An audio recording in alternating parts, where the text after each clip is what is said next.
The velvet rope blocked my path as two giant security guards stepped forward, their eyes cold and dismissive.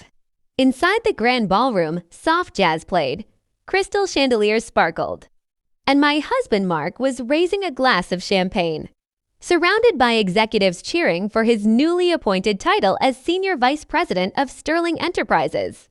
When I took a step forward, the lead guard raised his hand and declared that I was not on the guest list and must leave immediately.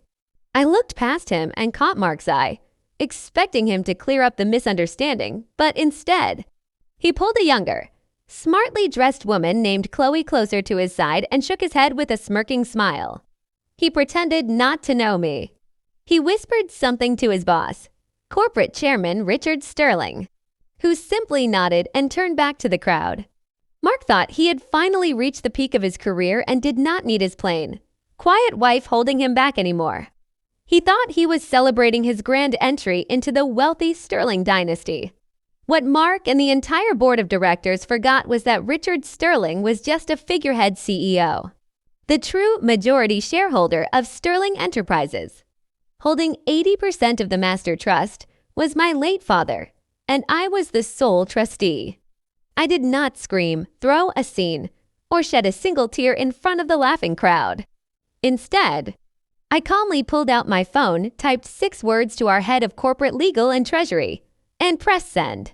Freeze all Sterling family funds immediately. Within 3 minutes, every credit card, corporate expense line, and bank account tied to that lavish party ceased to exist. For 7 long years, I stood silently behind Mark, supporting his ambition while keeping my real background completely hidden. When we met in college, Mark was working 2 part-time jobs just to pay his rent, driven by an overwhelming desire to climb the social ladder and make a name for himself.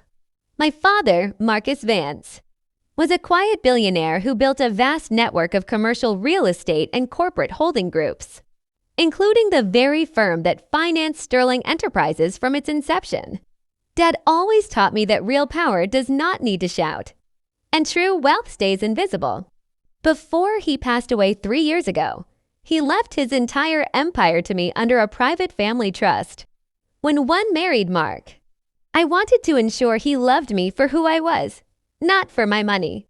I deliberately lived a modest life, wearing simple off-rack suits, driving a modest sedan, and encouraging Mark to chase his corporate dreams on his own merit.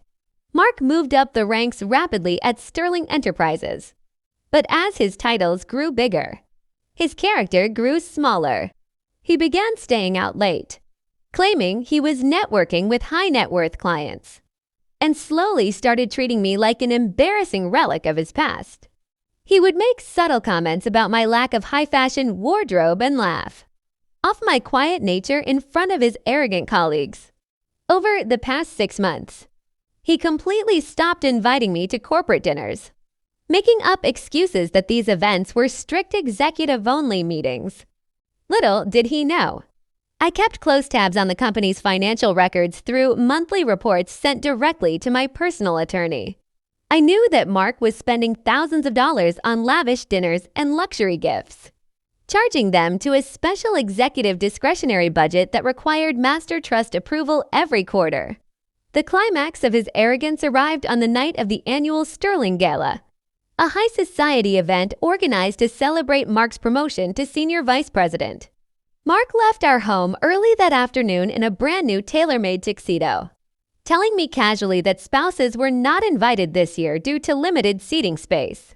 Suspecting that something was wrong, I decided to attend the party myself. I put on a tailored beige blazer, walked into the 5-star hotel venue, and immediately saw the truth. Spouses and partners were everywhere. And standing right beside Mark was Chloe, a newly hired junior marketing associate, wearing a diamond necklace that Mark had purchased using his corporate account 3 days prior. When security barred my entry, Mark made the fatal mistake of laughing along with the security staff, thinking he had successfully humiliated me and pushed me out of his shiny new life forever. Standing in the quiet hotel lobby, I pulled up my private messaging portal link directly to Chief Financial Officer Arthur Vance. my uncle and trust executor. I sent the text message, instructing him to initiate an immediate audit and freeze all Sterling family trust liquidity. The effect was instant and brutal. Inside the main ballroom, the head waiter approached Chairman Richard Sterling with a subtle whisper, holding a payment terminal that had just declined the master corporate event card. Within 5 minutes, every corporate card in the room went dead. Mark's personal executive allowance card was instantly flagged for unauthorized personal spending, triggering an automated corporate fraud alert that frozen his bank accounts on the spot. Panic erupted through the management team as Richard Sterling desperately called the bank, only to be told that the main trustee had revoked all discretionary access effective immediately. I walked calmly back into the lobby, where Arthur Vance and our lead legal counsel were already waiting with a stack of legal documents. Together, we entered the grand hall just as the venue manager was threatening to call the police on Mark and Richard for an unpaid event tab exceeding $50,000. Mark turned pale as he saw me walking side by side with the company's ultimate financial authority. Chairman Sterling practically bowed as he recognized Arthur. But Arthur simply pointed to me and announced to the entire room that I was the majority shareholder and sole owner of the Sterling Capital Reserve. Mark stood frozen, his eyes wide with horror as he realized the magnitude of his mistake. In front of all his colleagues, Chloe, and the entire board, I quietly informed Richard Sterling that Mark was stripped of his promotion, suspended without pay pending a forensic audit of his expense reports, and facing immediate legal action for corporate embezzlement. Mark tried to stumble over his words, begging for a private conversation and apologizing profusely. But I simply turned my back on him. I instructed the legal team to file for divorce first thing in the morning and ensure every dollar he misused was legally recovered from his personal assets.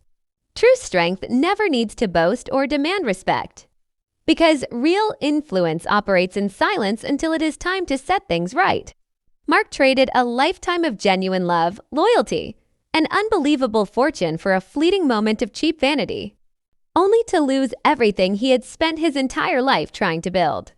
Never judge a person by their quiet demeanor or humble appearance, because you might just be disrespecting the very person holding the key to your entire future.